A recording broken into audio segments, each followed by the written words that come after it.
একদিন হযরত জিবরাইল আলাইহিস সালাতু ওয়াস সালাম আল্লাহর নবীর কাছে আগমন করলেন। আল্লাহর নবী পয়গম্বরের কাছে আসার পরে হযরত জিবরাইল বলতেছেন, ওগো আল্লাহর নবী, ওই যে চাদর পরনেওয়ালা একজন বৃদ্ধ লোক যাচ্ছে, উনি কি আপনার সাহাবী হযরত আবু যর গিফারি? আল্লাহর নবী বলতেছেন, ভাই জিবরাইল, আপনি আমার সাহাবী আবু যর গিফারিকে চিনলেন কি করে? আবু যর গিফারিকে চিনলেন কি করে? হযরত জিবরাইল আলাইহিস সালাতু ওয়াস সালাম বলতেছেন, ওগো আল্লাহর নবী, আপনার সাহাবী আবু যর গিফারিকে আমি জিবরাইল চিনি, শুধু তাই নয়, আপনার সাহাবী আবু যর গিফারিকে চিনি আল্লাহ পাক রব্বুল আলামিন যত ফেরেশতা সৃষ্টি করেছেন, জমিনের উপরে আল্লাহ পাক রব্বুল আলামিন যত ফেরেশতা সৃষ্টি করেছে, সমস্ত ফেরেশতারা আপনার সাহাবী আবু যর গিফারিকে চিনে। আল্লাহ রাসূল বললেন, ভাই জিবরাইল, কেমন করে আমার সাহাবী আবু যর গিফারিকে চিনে? আবু যর গিফারিকে চিনে। হযরত জিবরাইল আলাইহিস সালাতু ওয়াস সালাম বলতেছেন, আল্লাহর নবী, আপনার সাহাবী আবু যর গিফারিকে দুইটা কারণে চিনে। একটা কারণ হচ্ছে আল্লাহর নবী আপনার সাহাবী যখন কোনো মজলিসে বসতো, কোন সমাবেশে যখন বসতো, নবী গো, আপনি যখন আপনার বান্দা বান্দে হলতে নিয়া, আপনি যখন আপনার সাহাবীদেরকে নিয়ে কোনো পরামর্শ বসতেন, ওই পরামর্শ যখন বসতেন, তখন আপনার সাহাবী আবু যর গিফারি ছিলেন একজন মুরব্বী মানুষ। আপনার সাহাবী আবু যর গিফারি ছিল একজন বয়স্ক একজন মুরব্বী। তারপর আপনার সাহাবী আবু যর গিফারি নিজেকে বড় ছোট মনে করত।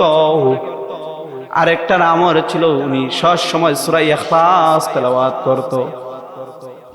আল্লাহর নবী বলেন, যে ব্যক্তি সূরা ইখলাস দৃঢ় 3 বার পাঠ করবে, আল্লাহ পাক রব্বুল আলামিন তাকে এক খতম কোরআন শরীফ তেলাওয়াত করে সব পরিমাণ দান করে।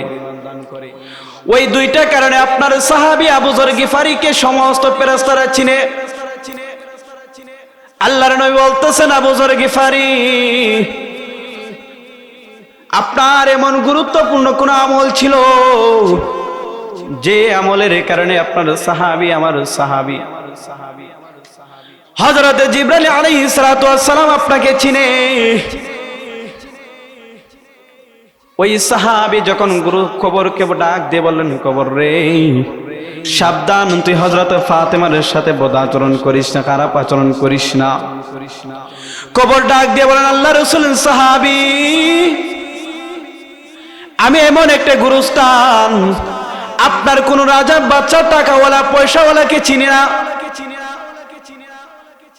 মুসলমান, আজকে তুমি ক্ষমতা পাইয়া মানুষকে অন্যায়কে ন্যায় বানাও, অথচ কাল কিয়ামতের ময়দানে তখন তুমি আফসোস করে বলবা, রে, সেদিন আফসোস করে বলবা, হালাকান্নি সুলতানিয়া, কোথায় গেল আমার ক্ষমতা, কোথায় গেল আমার বাদশাগিরি? ও মুসলমান, পরকালকে একটু চিন্তা করো। সম্মানিত প্যারে হাজরিন, প্রথমে আমার গুরুত্বপূর্ণ আলোচনার মধ্যে একটু পরে যাচ্ছি, এর আগে ভূমিকামূলক কিছু কথা বলতে চাই। আল্লাহ পাক রব্বুল আলামিন আপনাকে আমাকে সৃষ্টি করেছে। আল্লাহ পাক রব্বুল আলামিন আপনাকে আমাকে সৃষ্টি করেছে, অবশ্যই একটা মাকসাদ আছে।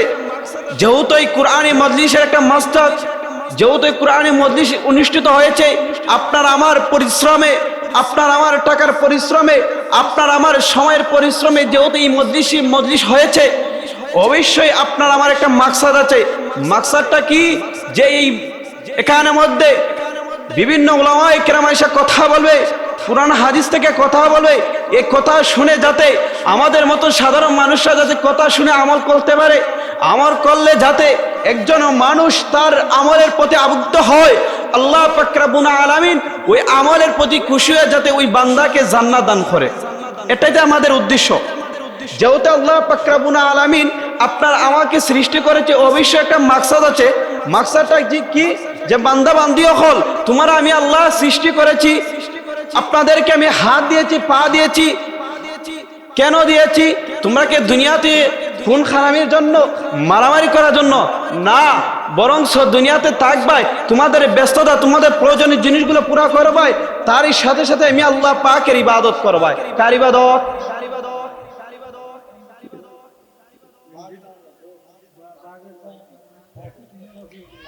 আল্লাহ পাক রব্বুল আলামিন যেহেতু আমাদেরকে সৃষ্টি করেছে, সম্মানিত পেয়ারে হাজরিন, আল্লাহ পাক রব্বুল আলামিন আপনার আমাকে 5টি বিষয় উপর ফরজ করে দিয়েছে। এর মধ্য থেকে একটা হচ্ছে নামাজ। আমি আপনাদের সামনে নামাজের গুরুত্ব এবং ফজিলত সম্পর্কে আলোচনা করার ইচ্ছে করেছি। সম্মানিত পেয়ারে হাজরিন, আল্লাহ পাক রব্বুল আলামিন আপনাকে আমাকে সৃষ্টি করার পরে অসংখ্য অগণিত পয়গম্বর এসেছে। প্রত্যেকটা পয়গম্বরের দায়িত্ব এবং আল্লাহ পাকের প্রতি ধাবিত করার জন্য যুগ যুগ পয়গম্বর সৃষ্টি করেছে, যাতে করে মানুষদেরকে দুনিয়ার দিক দিয়ে লোভ লালসা ভুলাইয়া আল্লাহ পাকের ইবাদতে মগ্ন হয়। সেজন্য প্রতিটি সময়ে, প্রতিটি যুগে, প্রতিটি সেক্টরে আল্লাহ পাক রব্বুল আলামিন পয়গম্বর সৃষ্টি করেছে। সম্মানিত পেয়ারে হাজরিন, আমাদের নবী আসার আগে একজন নবী ছিল, হযরত ঈসা আলাইহিস সালাতু ওয়াস সালাম। ঈসা আলাইহিস সালাতু ওয়াস সালামের পরে আপনার আমার বিশ্ব নবী এসেছে। বিশ্ব নবী এবং ঈসা আলাইহিস সালাতু ওয়াস সালামের পূর্বে দীর্ঘ সময় পাক ছিল, সেই সময়ের মধ্যে কোনো নবী আসে নাই। সুতরাং সেটা সময়টা ছিল বড় ভয়ঙ্কর। কি ছিল? যে আপনার আমার সন্তান যদি মেয়ে সন্তান হইতো তাহলে জিন্দা কবর দিয়ে দিত। এমন একটা ভয়ঙ্কর সময় ছিল। আল্লাহ পাক রব্বুল আলামিন সেই ভয়ঙ্কর সময়টাকে মানুষকে ইসলামের শিক্ষা দেওয়ার জন্য, মানুষকে আল্লাহর প্রতি ধাবিত করার জন্য সেই সময়ের মধ্যে যুগে একজন পয়গম্বর সৃষ্টি করেছেন। সেটা হচ্ছে আপনার আমার হৃদয়ের স্পন্দন হযরত মুহাম্মদ সাল্লাল্লাহু আলাইহি ওয়াসাল্লাম। আল্লাহ পাক রব্বুল আলামিন সৃষ্টি করার পরে দীর্ঘ 40 বছরের পরে নবুয়ত দিয়েছে। নবুয়তে বলে দিয়েছেন, নবী আপনি আপনার উম্মতদেরকে জানিয়ে দেন, যাতে করে তারা যে মূর্তিগুলা পূজা করে সবগুলা বানোয়াট, সবগুলা মিথ্যা, তারা যেন আপনার দেওয়া কালেমা পড়ে মুসলমান হয়। সম্মানিত পেয়ারা হাজরিন, যেহেতু দিয়েছেন নবীর উপরে একটা কিতাব দিয়েছে, সেই কিতাবের প্রতি আল্লাহ পাক রব্বুল আলামিনের হাবিব সাইয়্যিদুনা আরবী সাল্লাল্লাহু আলাইহি সাল্লাম প্রতিটি যুগে যুগে প্রতিটি আয়াতে বলে দিয়েছে, প্রতিটি হাদিসে বলে দিয়েছে, যদি মানুষের সমাধান ক্ষেত্রে মানুষ তার জীবনকে পরিচালনা করতে চায় তাহলে সে যেন কোরআনের প্রতি ফলো করে। সম্মানিত পেয়ারা হাজরিন, কোরআনের প্রতি ফলো করতে হলে আল্লাহ পাক রব্বুল আলামিনের হাবিব সাইয়্যিদুনা আরবী সাল্লাল্লাহু আলাইহি সাল্লামের হাদিসও এবং কোরআনে আয়াতও আল্লাহ পাক রব্বুল আলামিন বলে দিয়েছেন, সব মুসলমান তোমরা নামাজ আদায় করো। কি আদায় করো? নামাজ প্রতিষ্ঠাতা করো। সম্মানিত পেয়ারা হাজরিন, আল্লাহর নবী পয়গম্বর সাইয়্যিদুনা আরবী সাল্লাল্লাহু আলাইহি সাল্লাম বলেন, যে ব্যক্তি নামাজ আদায় করবে আল্লাহ পাক রব্বুল আলামিন তাকে 5টি পুরস্কার দিবে।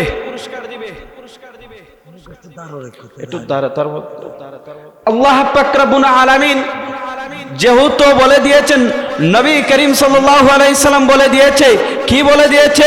যে মুসলমান তোমরা যদি নামাজ আদায় করো আল্লাহ পাক রব্বুল আলামিন আপনাদেরকে 5টি পুরস্কার দিবে। আপনাকে 5টি পুরস্কার দিবে। একটি হচ্ছে দুনিয়াতে, বাকি 4টা হচ্ছে আখিরাতে। সম্মানিত পেয়ারা হাজরিন, আপনারা আমার সবাই জানি, কি জানি?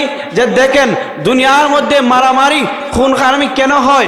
মানুষ ভাই ভাইকে মারে, পিতা তার সন্তানকে মারে, সন্তান তার পিতাকে ভাত দেয় না, শুধু তার রিজিক, শুধু তার সম্পত্তির জন্য। কিসের জন্য? সম্পত্তির জন্য। কিন্তু আল্লাহর নবী সাইয়্যিদুনা আরবী সাল্লাল্লাহু আলাইহি সাল্লাম বলে দিয়েছেন, যে কি বলেছেন? যে যদি কোনো ব্যক্তি যদি 5 ওয়াক্ত নামাজ জামাতের সাথে আদায় করে আল্লাহ পাক রব্বুল আলামিন তাকে 5টি পুরস্কার দিবে। 5টির মধ্যে একটি হচ্ছে দুনিয়াতে, সেটা হচ্ছে আপনার আমার যে পেরেশান, রিজিকের পেরেশান, আল্লাহ পাক রব্বুল আলামিন আপনাকে আমাকে রিজিকের পেরেশান দূর করে দিবে। কেন দূর করে দিবে? সম্মানিত পেয়ারা হাজরিন, নবী করিম সাল্লাল্লাহু আলাইহি ওয়াসাল্লাম বলে গিয়েছেন যে প্রত্যেকটা মানুষ তার জন্মের আগে আল্লাহ পাক রব্বুল আলামিন তার রিজিকের ব্যবস্থা করে দিয়েছে। যেহেতু আমরা নামাজ পড়ব, নামাজ তো কোনো ব্যক্তির ইবাদত নয়। নামাজ কোনো ব্যক্তির ইবাদত, এটা হচ্ছে মহান আল্লাহর ইবাদত। যেহেতু আল্লাহর ইবাদত করব, তাহলে আল্লাহ পাক রব্বুল আলামিন আপনাকে আমাকে কি পেরেশান দিবে? না, আল্লাহ পাক রব্বুল আলামিন জানে যে মানুষ যেহেতু দুনিয়ার মধ্যে যাবে, দুনিয়াতে যাওয়ার সময়, দুনিয়াতে যাওয়ার পরে তার প্রতি একটা পেরেশান থাকবে। কি পেরেশান থাকবে? আমি কিভাবে খাবো? সকাল হওয়ার পর সে দুপুরে খাওয়ার চিন্তা করবে, দুপুর খাওয়ার পর সে বিকালে চিন্তা করবে। তাহলে আল্লাহ পাক রব্বুল আলামিন হাবিব বলে দিয়েছেন যে যদি মানুষ তার আল্লাহ পাক রব্বুল আলামিন ইবাদত করে, আল্লাহ পাক রব্বুল আলামিন তার রিজিকের অভাব দূর করিয়া দিবে। 2 নাম্বার পুরস্কার হচ্ছে আল্লাহ পাক রব্বুল আলামিন কবরের আযাব দূর করে দিবে। কি আযাব? কবরের আযাব। সম্মানিত পেয়ারা হাজরিন, কবরের আযাব এতটা ভয়ঙ্কর, আল্লাহর নবী সাইয়েদুনা আরবি সাল্লাল্লাহু আলাইহি সাল্লাম সাহাবীদেরকে কবরের আযাব সম্পর্কে বর্ণনা করতে গিয়ে বলেন, ও আমার সাহাবায়ে কেরাম, কবর এমন একটা ভয়ঙ্কর। কি ভয়ঙ্কর? নবী করিম সাল্লাল্লাহু আলাইহি ওয়াসাল্লাম হাত দুইটা উপরে উঠাইয়া এভাবে একের হাত ডান হাত বাম হাতের দিকে ঢুকাই বলেন, ও সাহাবীরা ভালো করে শুনে রাখেন। কি শুনে রাখবেন? যে আল্লাহ পাক রব্বুল আলামিন আপনার আমার যদি ওমাই ইয়ামাল মিসকালা যাররাতিন শাররা ইয়ারা, এক যাররা পরিমাণ নিয়ে যদি গুনাহ নিয়ে কবরে যাও, তাহলে কবরে রাখার পরে আল্লাহ পাক রব্বুল আলামিন হাবিব বলেন, তাহলে তোমাকে কবরে রাখার পরে ডান দিকের মাটি বাম দিকে এমন চাপ দিবে, ডান দিকের হাড় তোমার বাম দিকে ঢুকে যাবে। এটাই ছিল ভয়ঙ্কর, এটাই ছিল কবরের আযাব। কেমন আযাব ছিল? আল্লাহর নবী সাইয়েদুনা আরবি সাল্লাল্লাহু আলাইহি সাল্লামের মেয়ে হযরত ফাতেমা, হযরত আলী রাদিয়াল্লাহু তাআলা আনহু একদিন রমজান মাসে ফজরের নামাজের পরে ঈশা দেখেন হযরত ফাতেমা রাদিয়াল্লাহু তাআলা আনহু, উনি অন্যান্য সময় হযরত আলী রাদিয়াল্লাহু তাআলা আনহু দেখতেন যে উনি সবসময় ঈশা উনাকে নামাজের পরে তাসবিহ তাহলিল কোরআন তেলাওয়াত করত।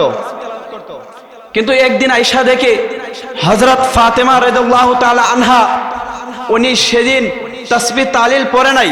উনি দেখা যাচ্ছে অনেক কাপড়গুলো একটি বালতির মধ্যে ভিজাচ্ছে।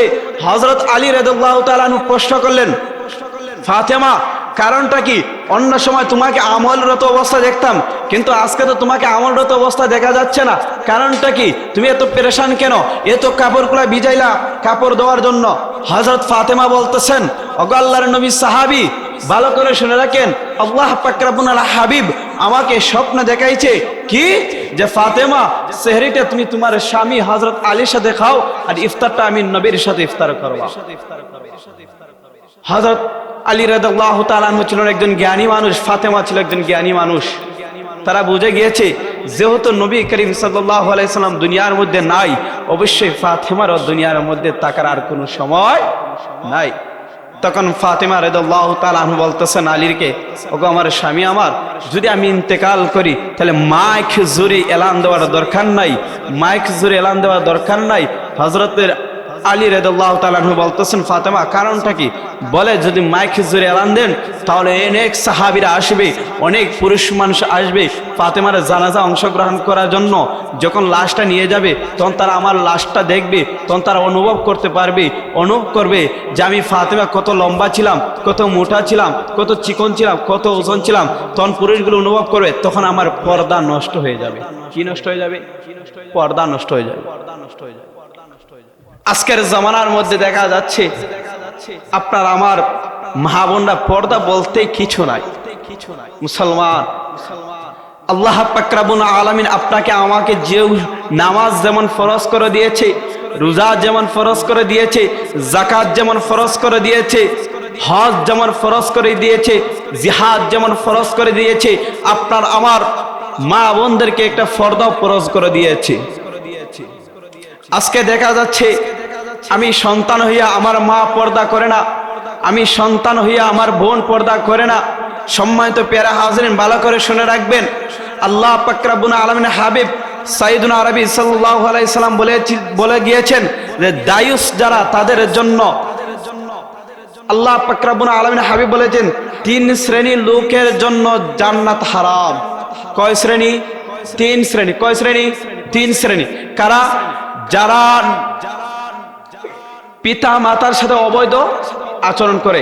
পিতা মাতার কণ্ঠ যদি তাকে 10 ভলিউম, সন্তানের আওয়াজ যদি 15 ভলিউম থাকে, আল্লাহর নবী বলেন তোমার জন্য জান্নাত হারাম।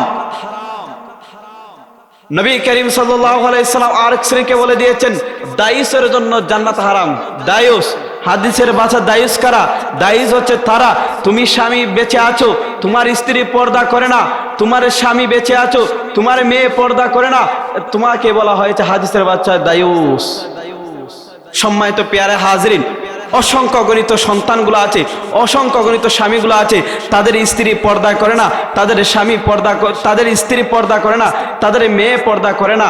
সম্মানিত পেয়ারা হাজরিন, নবী করিম সাল্লাল্লাহু আলাইহি সাল্লাম আপনাকে আমাকে বলে দিয়েছেন যারা সন্তান তুমি বাবা হইয়া বেঁচে আছো কিন্তু তোমার মেয়ে পর্দা করে না, তোমাকে হাদিসের ভাষা বলা হচ্ছে দায়ুস, তোমার জন্য জান্নাত হারাম। হযরত ফাতিমা রাদিয়াল্লাহু তাআলা আনহু এলান দিয়ে দিলেন যে আমি ইন্তেকালের পরে কোনো মানুষকে বলার দরকার নাই। সম্মানিত পেয়ারে হাজরিন, ফাতেমা ইন্তেকাল করলো যখন মৃত্যু খবরটা শুনলো, তখন একজন সাহাবী নাম তার আবু যর গিফারি রাদিয়াল্লাহু তাআলা আনহু, ওনার কাছে খবরটা যখন পৌঁছলো, তখন তিনি মনে মনে ভাবতেছে আল্লাহর নবী দুনিয়াতে নাই, আল্লাহর নবীর জিম্মাদার আমাদের কাছে পৌঁছে গিয়েছেন, আল্লাহর নবীর দায়িত্ব আমাদের কাছে পৌঁছে দিয়েছেন। কেন বলছেন? আল্লাহর নবী একটি হাদিসে বলে গিয়েছেন বাল্লিগু আন্নি ওয়ালাউ আয়া, ও মুসলমান ভালো করে শুনে রাখেন, আমার একটি বাণী অন্যান্য পয়গম্বর অন্যান্য উম্মতের কাছে পৌঁছে দিও।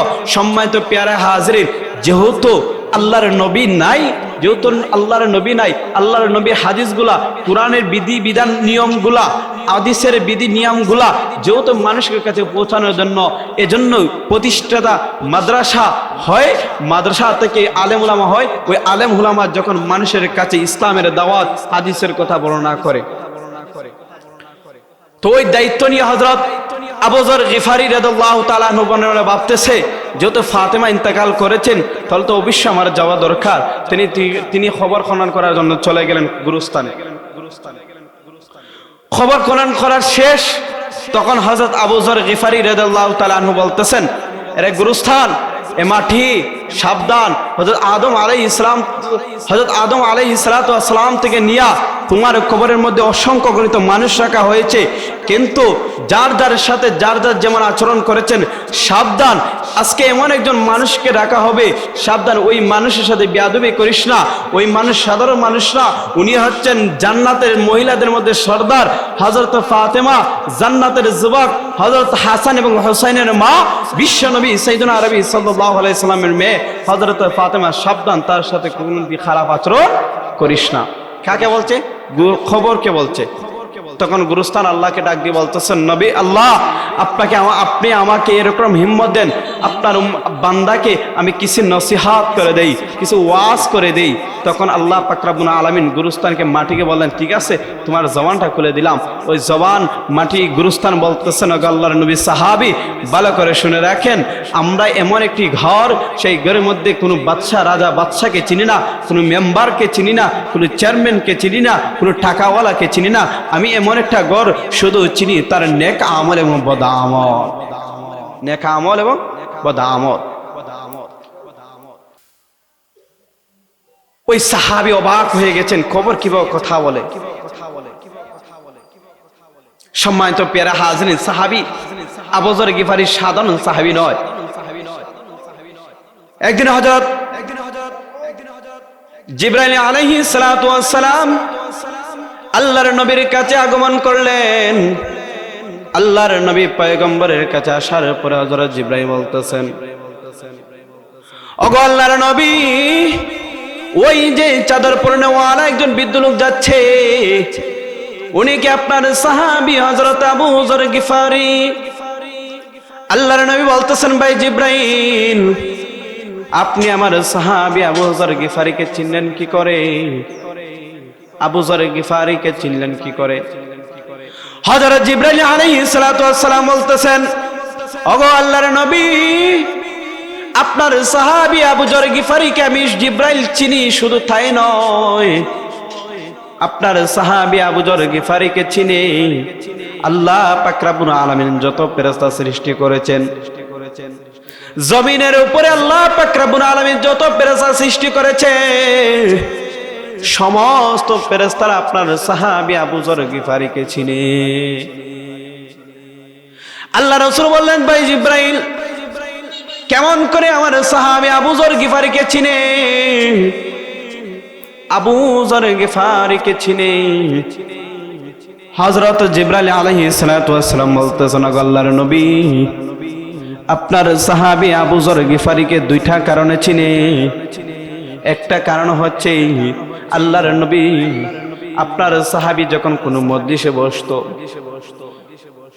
কোন সমাবেশে যখন বসতো, নবী গো আপনি যখন আপনার বান্দা বান্দী হলতে নিয়া আপনি যখন আপনার সাহাবীদেরকে নিয়ে কোনো পরামর্শ বসতেন, ওই পরামর্শ যখন বসতেন তখন আপনার সাহাবী আবু যর গিফারি ছিলেন একজন মুরব্বী মানুষ।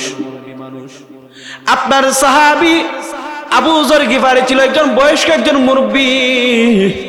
তারপর আপনার সাহাবী আবু যর গিফারি নিজেকে বড় ছোট মনে করত।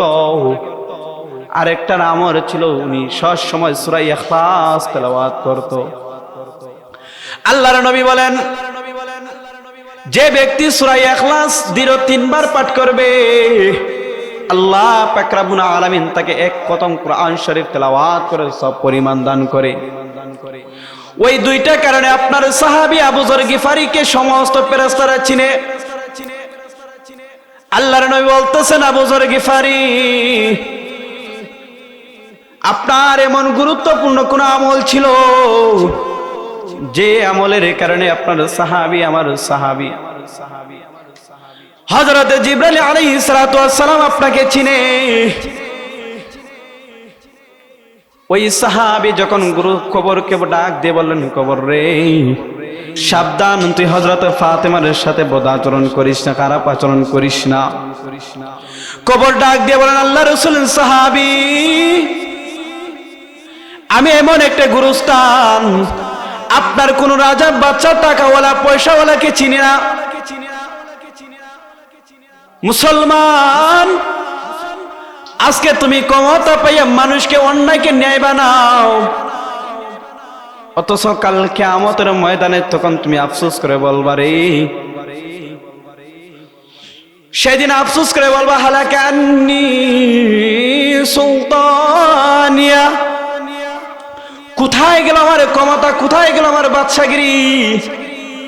ও মুসলমান পরকালকে একটু চিন্তা করো, কবরের জগৎটাকে একটু চিন্তা করো।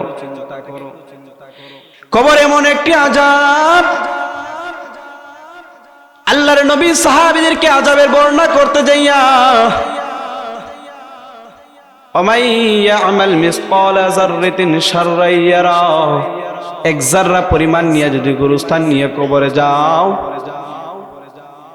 আল্লাহ পাক রব্বুল আলামিন বলে দিয়েছেন নবী আপনি আপনার উম্মতদেরকে জানিয়ে দেন তো তারা যেন এক যাররা পরিমাণ গুনাহ নিয়ে যাতে কবরে না আসে। এক যাররা কেমন?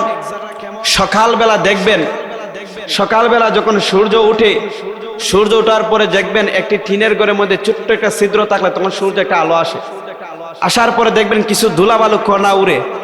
এই কণাটাকে 70 ভাগ করার পরে যে পরিমাণ, এই পরিমাণ নিয়ে যদি গুনাহ নিয়ে যদি কবরে যাও তাহলে কবরে আযাব তোমাকে এমন ভাবে চাপ দিবে, ডাইন দিকের হাড়গুলো বাম দিকে ঢুকে যাবে।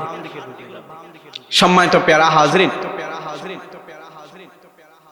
তার একটি অপর হাদিসে নবী করিম সাল্লাল্লাহু আলাইহি সাল্লাম বলে গিয়েছেন যে জান্নাতে যদি যেতে চাও তাহলে তুমি নামাজ পড়ো, কারণ জান্নাত হচ্ছে নামাজের বেহেশতের চাবি। মুসলমান কাল কিয়ামত যখন ঘনিয়ে আসবে, কিয়ামত যখন অনুষ্ঠিত হয়ে যাবে তখন মানুষগুলা দৌড়াদৌড়ি শুরু করতে দিবে।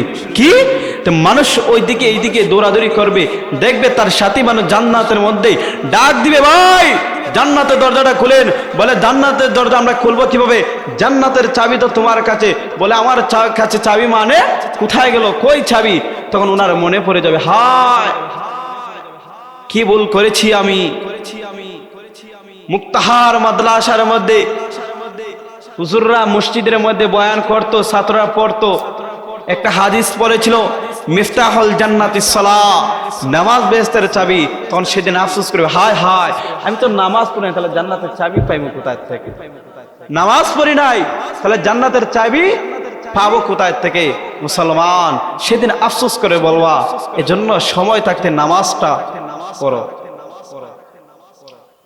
আল্লাহ চায় নাই বান্দা, আল্লাহ পারতেন 24টা ঘন্টার মধ্যে 23 ঘন্টা আল্লাহর ইবাদত নেওয়ার জন্য, কিন্তু আল্লাহ সেটা নেয় নাই। আল্লাহ শুধু বলেছেন, বান্দা বান্দা ও মুসলমান, তুমি তোমাদের সময়, তোমাদের কাজ করুক, সময়ের উপযোগী তোমরা কাজগুলো করো, তোমার রিজিক তালাশ করো, রিজিকের ব্যবস্থা করো। তারই সাথে সাথে দিন রাত মিলিয়ে 24 ঘন্টার মধ্যে 1টা ঘন্টা আমি আল্লাহর রাস্তায় দেই। কিন্তু আফসোস, কি আফসোস, আমাদের মতো মানুষ নামাজ পড়ি না, আমাদের মানুষ রোজা রাখে না। মুসলমান আজকের এই বড় মাজলিস লাখ লাখ টাকা ব্যয় করে সিলেট থেকে, ঢাকা থেকে, আমেরিকা থেকে হুজুরা এটা বয়ান করে কোনো লাভ নাই যদি আমরা নিজে আমল না হই। এর এত বড় লাখ লাখ টাকা, হাজার হাজার টাকা ব্যয় করে এত বড় মজলিস করার মানে নিজে আমলটাকে সঠিক করার জন্য। আজকে দেখবেন এই মাজলিসগুলা, এই বয়ানের পরে যখন রাতের 12টার সময় আখেরি মুনাজাত হয়ে যাবে, মানুষ যার যার বিছানায় ঘুমিয়ে পড়বে, তখন মুয়াজ্জিন সাহেব যখন ফজর আযান দেবে, দেখবেন ফজর আযানের পরে মানুষগুলো মসজিদে নাই। খেত ভাই, শুধু টাকা আর পয়সা এগুলো নিয়ে কবরে যাইবা? আল্লাহ পাক রব্বুল আলামিন আপনাকে পারতেন না? আপনাকে আমাকে 2টা পা না দিয়ে 1টা পা দিত, অবশ্যই পারতেন। আল্লাহ পাক রব্বুল আলামিন আপনাকে আমাকে 2টা হাত না দিয়ে 1টা হাত দিত, পারতেন। কিন্তু আল্লাহ পাক রব্বুল আলামিন আপনাকে আমাকে মায়া করে দিয়েছে। কেন দিয়েছে? যাতে করে বান্দা, আমার বান্দা যাতে করে দুনিয়ার মধ্যে চড়তে যাইয়া, চলাফেরা করতে যাইয়া যাতে মানুষ তাকে ঘৃণা না করে, এজন্য তাকে সাবলীল যা কিছু প্রয়োজন সব কিছু দিয়েছে। কমপক্ষে আল্লাহর আমরা যা বডি পেয়েছি, যা হাত পা পেয়েছি, সেগুলো নিয়ামত আদায় করার জন্য কমপক্ষে আল্লাহর নামাজটা পড়ো। নামাজটা পড়লে আল্লাহর যে ফায়দা, তা তো বিষয়টা না, আপনার আমার জন্য ফায়দা। কি ফায়দা? আপনার আমার কাঙ্ক্ষিত লক্ষণ, জান্নাতে যেতে পারবো। কারণ প্রতিটি মানুষের কাঙ্ক্ষিত লক্ষণ থাকে। মুসলমান, আল্লাহ পাক রব্বুল আলামিন কোরআনে বলেছেন, ইয়া আইয়ুহাল্লাযীনা আমানু কু আনফুসাকুম ওয়া আহলিকুমুন নার, তুমি নিজে জাহান্নামে আগুন থেকে বাঁচো এবং তোমার পরিবার পরিবর্গকে বাঁচাও। আমরা নিজেই নামাজ পড়ি না, নিজেই রোজা রাখি না, কিভাবে আমার পরিবার পরিবর্গকে বাঁচাবো? কিভাবে আমার সন্তানাদিকে বাঁচাবো? কিভাবে আমার আওলাদ বংশধরকে বাঁচাবো? কিন্তু আফসোস, আমরা নিজে নামাজ পড়ি। আল্লাহ পাক রব্বুল আলামিনের হাবিব সাইয়্যিদুনা নবী সাল্লাল্লাহু আলাইহি সাল্লাম বলে দিয়েছেন যে 3 নাম্বার পুরস্কার হচ্ছে আপনার আমার ডান হাত আমলনামা দিবে। আমরা যে নামাজে গেছি, কিন্তু নামাজ তো আল্লাহর কাছে কবুল হয় না। কারণ কিভাবে কবুল হবে? সে নামাজে দাঁড়িয়ে দোকানের ব্যবসা করে, নামাজে দাঁড়িয়ে সে দোকানের হিসাব করে, নামাজে দাঁড়িয়ে সে অন্যান্য ব্যবসার হিসাব করে। নামাজ সঠিকভাবে আদায় হয় নাই। কেন হয় নাই? কারণ সে কখনো উলামায়ে কেরামের দ্বারে যায় নাই। উলামায়ে কেরাম যদি তাকে নামাজ বল দাঁড়ায়, বলে হুজুর আপনি জানেন কি আমি সেভাবেই নামাজ পড়তে আসছি, আপনি জানেন না আমি যেভাবে নামাজ পড়ি সেটাই সঠিক। আফসোস, আজকে জামানার মধ্যে নবী পয়গম্বর নাই, শুধু নবী পয়গম্বরের জিম্মাদার উলামায়ে কেরামকে দিয়ে গেছে। আসুন উলামায়ে কেরামের সাথে হাতের হাত মিলে বিভিন্ন ধরনের জরুরত মাসাল আমরা জেনে নেই। যদি না জানেন, তাহলে আল্লাহ পাক রব্বুল আলামিন বলে দিয়েছেন প্রত্যেকটা মানুষের ইলমি দিন জানার ফজিলত কতটুকু, যতটুকু তোমার জানার মধ্যে তোমার জন্মের পরে মৃত্যুর আগ পর্যন্ত যতটুকু জরুরত। চলাফেরার ক্ষেত্রে যতটুকু, মাসাইলের ক্ষেত্রে জানাটা ততটুকু তোমার জন্য জানা ফরজ। তুমি ফরজ তরক করলা। আজকে দেখা যাচ্ছে বিভিন্ন সেক্টর থেকে উলামায়ে কেরামের প্রতি হায় প্রতিনিবেশ আসে। মুসলমান উলামায়ে কেরামকে মহব্বত করতে শিখুন। কমপক্ষে হাশরের ময়দানে দাঁড়িয়ে এটা বলতে পারবো, আল্লাহ আমি কখন আলেম হতে পারি নাই, কিন্তু আলেমকে ভালোবেসেছি। কখন আমার সন্তানকে হাফেজ বানাইতে পারে নাই, কিন্তু হাফেজদেরকে ভালোবেসেছি। সম্মানিত পেয়ারা হাজরিন, আল্লাহ পাক রব্বুল আলামিন হাবিব বলে দিয়েছেন, যেহেতু তুমি নামাজ না পড়লে তুমি তোমার আমলটা ডান হাতে আসবে না, তাহলে তুমি তোমার নামাজটাকে গুরুত্বপূর্ণ সহকারে পড়ো। হাশরের ময়দান যেদিন কায়েম হয়ে যাবে, সেদিন আল্লাহ পাক রব্বুল আলামিন, হাদিসের মধ্যে আসছে, মানুষ সেদিনের অবস্থা কেমন হবে? মুসলমান একজন এক ব্যক্তি, উনার আমলটা পরিপূর্ণ হয়ে যাবে, শুধু একটি নেকির জন্য সে জান্নাতে যেতে পারবে না। তখন আল্লাহ পাক রব্বুল আলামিন একটা সুযোগ দিবে। কি সুযোগ? যাও তুমি তোমার মায়ের কাছে গিয়ে দেখো তোমার মা নিয়ে একটি নেকি দেয়, যাও তোমার ভাইয়ের কাছে গিয়ে দেখো তোমার ভাই নিয়ে একটি নেকি দেয়। আফসোস, সেদিন তালাশ করবা। সেদিন ভাইয়ের কাছে যাইবা, ভাইয়ের কাছে যাওয়ার পরে, ভাই আপনি আমাকে একটা নেকি দেন, আমি একটি নেকির জন্য জান্নাতে যাইতে পারি নাই। সেদিন ভাই হাশরের ময়দানে আফসোস করে বলবে, ভাই রে, দুনিয়ার মধ্যে তো আমার কোনো ভাই ছিল না। তখন চলে যাইবা তুমি তোমার মায়ের কাছে। মায়ের কাছে যাওয়ার পরে বলবে, মা গো, আমি একটি নেকির জন্য জান্নাতে যেতে পারি না। ও মা, আমাকে একটি নেকি দাও, আমাকে একটি নেকি দাও, আমি একটি নেকি হলে আমি জান্নাতে চলে যাব। মুসলমান, আজকে তোমার মা রমজান হইলে তোমাকে সেহরির সময় ডাক দেয় নাই। কেন ডাক দেয় নাই? কারণ তার মা তার সন্তান কষ্ট পাবে, এজন্য তোমাকে মহা মহাব্বত করে তোমাকে রোজা রাখতে দেয় নাই, তোমাকে কষ্ট পরিশ্রম করতে দেয় নাই। হাশরের ময়দানে যেদিন তুমি একজন একটি নেকির জন্য দৌড়াদৌড়ি করবে, তুমি তোমার মায়ের কাছে যাইবা, তুমি তোমার বাবার কাছে যাইবা, কেউ তোমাকে একটি নেকি দিবে না। শুধু অস্বীকার করবে যে দুনিয়ার মধ্যে কোনো আমার সন্তান ছিল না, দুনিয়ার মধ্যে কোনো আমার ভাই ছিল না। ও মুসলমান, ও মুসলমান, সেদিন